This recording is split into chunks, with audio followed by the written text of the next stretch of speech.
जिसकी नेशनल जो coordination committee है उसका भी मैं मेंबर हूँ। दोनों की ओर से तमाम संघर्षरत मजदूर साथियों को समर्थन व्यक्त करता हूँ और ये भरोसा दिलाता हूँ कि देश के किसान आपकी इस लड़ाई के साथ हर समय खड़े रहेंगे।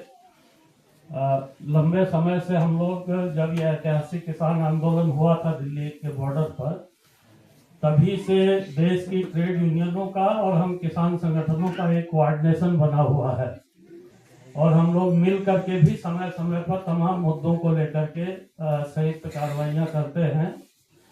किसान संगठनों ने और संयुक्त किसान मोर्चे ने अपने एजेंडे में ये जो 4 श्रम कोड, जिसको गुलामी नई गुलामी के कोड आप लोग कहते हैं, उनके खिलाफ पोजीशन ली है और न्यूनतम मजदूरी, एक सम्मानजनक गुजारे लायक मजदूरी लोगों को मिले और जो तमाम पिछले 1886 के शिकागो आंदोलन के बाद जो हासिल किया था दुनिया के मजदूरों ने, भारत के मजदूरों ने, उन हासिल उपलब्धियों को ये 4 श्रम कोड खत्म करते हैं और फिर से शिकागो वाली स्थिति में भारत के मजदूरों को ले जाते हैं।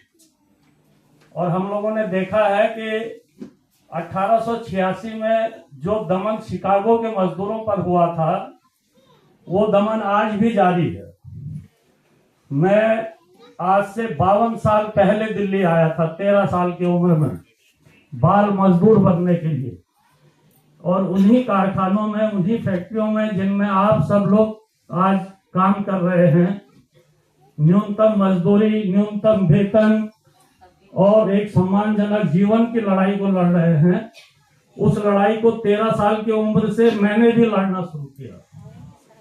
13 साल की उम्र से ही उस शोषण को, उस उत्पीड़न को मैंने भी महसूस करना शुरू किया और 19 साल की उम्र में अपने मजदूर साथियों को संगठित करके, ट्रेड यूनियन बना करके उस लड़ाई को लड़ना और भीषण दमन, मतलब 2 महीने तक मेरे शरीर के घाव नहीं सूखे, इतनी लाठियां और सरिये मुझ पर पड़े थे। यही दया बस्ती की जो वो है इंडस्ट्री एरिया है, और उसके बाद तिहाड़ जेल।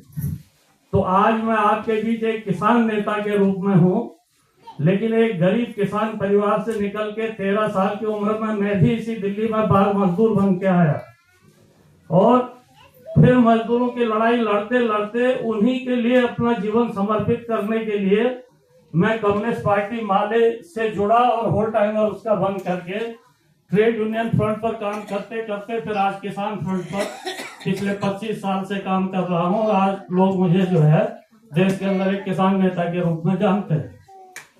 तो मैं जो कहना चाहता हूं ये है कि जब 1974 में मैं दिल्ली आया था, उस समय न्यूनतम मजदूरी की जो दरें थी दिल्ली में फैक्ट्रियों में, वो 175 रुपए अनस्किल्ड मजदूर का मंथली, 211 रुपए जो है सेमी स्किल्ड मजदूर का मंथली वेतन और 320 रुपए स्किल्ड मजदूर का मंथली न्यूनतम वेतन था। और जो अनस्किल्ड थे उनको मिलता था 80 रुपया, मालिक देते थे 80 रुपया।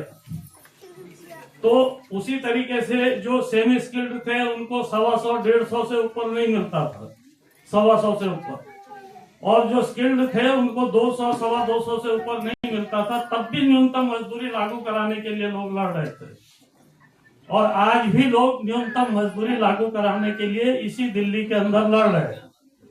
अभी भी आप देखें, इस दिल्ली में जिस उम्र में मैं बाल मजदूर बना था, उस उम्र के बाल मजदूर आज भी दिल्ली के कारखानों में काम कर रहे हैं। दिल्ली में आज भी महिलाएं जो काम कर रही हैं कारखानों में, 7,000, 6,000, 8,000 रुपया आज भी उनको दिया जा रहा है, चाहे सरकारी रेट कुछ भी हो घोषित। तो स्थितियां नहीं बदली हैं। इसीलिए मैं शिकागो की याद कर रहा था कि शिकागो से लेकर के आज तक स्थितियां नहीं बदली हैं, और ऐसा नहीं है कि पूरी दुनिया में नहीं बदली हैं। दुनिया में बदली है स्थितियां, वहां बदली हैं जहां मजदूरों ने अपने आप को एक राजनीतिक ताकत के रूप में भी संगठित किया, जहां उन्होंने ये तय किया कि हमारी किस्मत, हमारी तकदीर, हमारा देश और हमारा समाज, हमारी दुनिया तब बदल सकती है जब इस राजनीतिक सत्ता को पूंजीपतियों के हाथ से छीन करके, सामंती ताकतों के हाथ से छीन करके हम अपने हाथ में लेंगे। जहां ये राजनीतिक चेतना मजदूर वर्ग के अगुवाओं के अंदर आई और उस राजनीतिक चेतना के तहत उन्होंने मजदूरों की, किसानों की, मेहनतकश लोगों की ताकत को संगठित किया, वहां दुनिया में ढेर सारे ऐसे देश हैं जहां चीजें बदली हैं।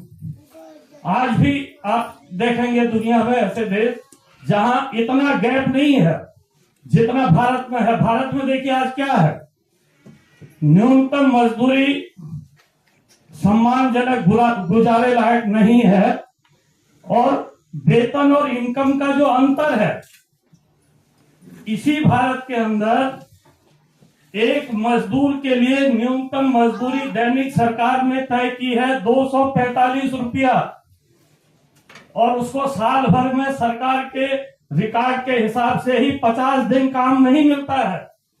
पूरे साल में 50 दिन मजदूरी का काम नहीं मिलता है ग्रामीण मजदूर को, और उसके लिए मजदूरी की दर है 245 रुपए, 255 रुपए, 260 रुपया, ये उसके लिए मजदूरी की दर तय है। जबकि इसी देश के अंदर एक कॉरपोरेट कंपनियों को चलाने वाले जो लोग हैं, उनका वेतन क्या है? उनका वेतन, एक मैं अभी देख रहा था कि जो सबसे ज्यादा वेतन लेने वाला जो कॉरपोरेट है उसका नाम है यशीष दाहिया। ये 638.4 करोड़ रुपया इसका सालाना वेतन है। यानी रोज का 1,76,000 रुपया, 76 लाख, 1,76 लाख से ज्यादा एक दिन का जो है मजदूरी है, इसकी दिहाड़ी है। एक आदमी की दिहाड़ी 1,76 लाख से ऊपर, और एक आदमी के लिए, और उसका कोई छुट्टी नहीं कटेगी, उसको 365 दिन ये मिलता रहेगा। और एक आदमी इसी देश का जिसको 245 रुपये प्रतिदिन की मजदूरी, लेकिन 50 दिन भी जो है साल में काम नहीं।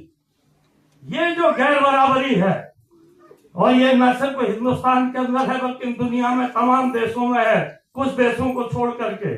जिन देशों के अंदर कम्युनिस्ट पार्टियों ने, मजदूर किसानों ने कम्युनिस्ट पार्टियां बना करके अपने हाथ में जो है राजनीतिक सत्ता ली है, वहां इतनी बड़ी गैर बराबरी आपको नहीं मिलेगी। बाकी जगह आपको ये सारी गैर बराबरी मिल रही है। तो इस गैर बराबरी को अगर आपको खत्म करना है, इस गैर बराबरी के खिलाफ अगर लड़ना है, मजदूर वर्ग को अगर सम्मान के साथ जीना है, तो फिर अपने को एक राजनीतिक ताकत के रूप में भी संगठित करना पड़ेगा। ये नहीं चल पाएगा, कभी भी स्थितियां नहीं बदल पाएंगी कि आप अपने बेहतर जीवन के लिए आप मजदूरी और दिहाड़ी की लड़ाई तो लड़ो, लेकिन जब राजनीतिक सत्ता का सवाल आएगा तब आप जाति और धर्म के नाम पर सत्ता बनाने चल दो। इससे आपके जीवन में कोई बदलाव नहीं आएगा। इसलिए मैं ये अपील आपसे करना चाहूंगा कि ये हमको करना है। और आज ये जो कन्वेंशन एक्टू ने किया है, मैं बधाई देना चाहूंगा एक्टू को इसके लिए। बल्कि मैं तो कहना चाहता हूं, किसान आंदोलन का जो हमारा अनुभव रहा है, वो अनुभव क्या था कि एक घटना मंदसौर में हुई थी। मध्य प्रदेश के मंदसौर जिले में अपना जो MSP के रेट पर न्यूनतम समर्थन